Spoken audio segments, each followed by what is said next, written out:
profusión de afirmaciones e indigencia de pruebas. Después de semejante entrada, comienza el señor Montemayor su exposición con una cita de Ed. Harmin, tomada del libro intitulado Autodisolución del cristianismo, que dice así: entre los principios fundamentales del cristianismo y la cultura moderna, el conflicto es irremediable, etc. Se trata de una simple opinión, muy respetable, pero que nada demuestra.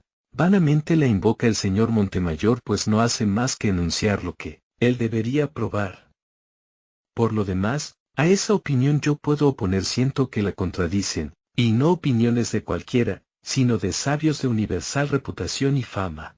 He citado la del gran Bacon, y omito citar las de otros porque me llevarían demasiado espacio. Una curiosidad se me antoja. ¿Creerá de veras el señor Montemayor en la mentada autodisolución del cristianismo? Y, en caso afirmativo, ¿para qué perderá su tiempo en combatirlo, que por sí mismo se disuelve? Y sigue el señor Montemayor dogmatizando: si los milagros de Jesucristo se pierden, conjuntamente con su autor, en las nieblas de la leyenda y de las mitologías orientales, etc. Otra afirmación gratuita, que da por demostrado lo que aún está pendiente de demostración, es a saber, que los milagros de Jesucristo, y Jesucristo mismo, se pierden en las nieblas de la leyenda, etc. Hasta ahora, nada de concreto. Veamos otro párrafo. La cultura humana que había llevado a Cristóbal Colón a descubrir un nuevo mundo, volcado con Copérnico y Galileo el sistema fantástico de Ptolomeo, no podía detenerse en este punto.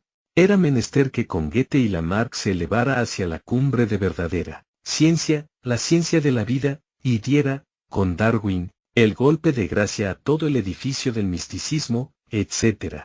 Vale la pena detenerse un momento en el análisis del periodo que precede, porque nos dará la idea exacta del método adoptado por el señor Montemayor para la demostración de su tesis. El argumento que hace en la primera parte del párrafo es inoficioso e inofensivo.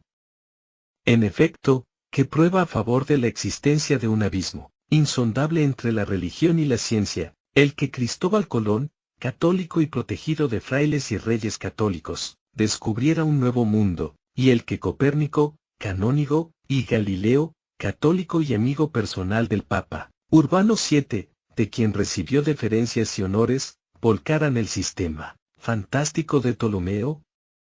Que la cultura humana no podía detenerse en ese punto, es claro, y es claro que no haya de detenerse ahora tampoco. Pero, ¿qué prueba eso?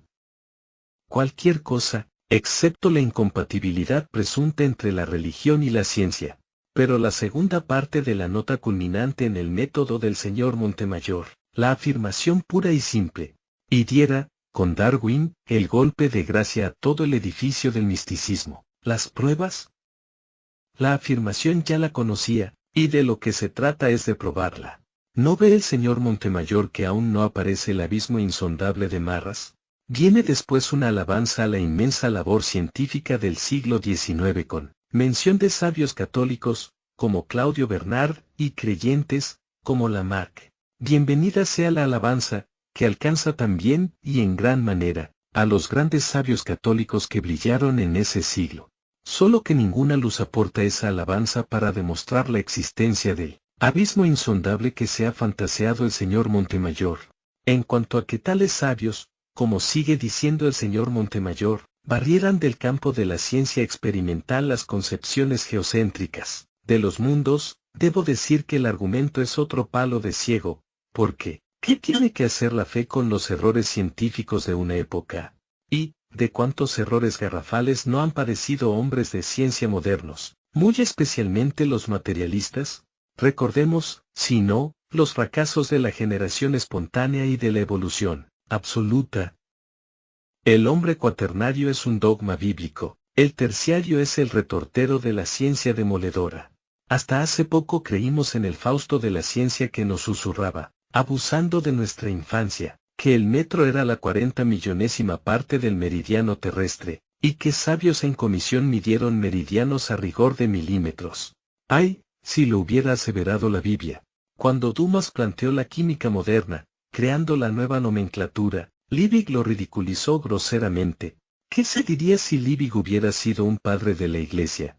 Lo que ocurre en todo esto es que la ciencia, con mucho menos personería jurídica que la religión, es una sociedad anónima, y sobre todo, limitada.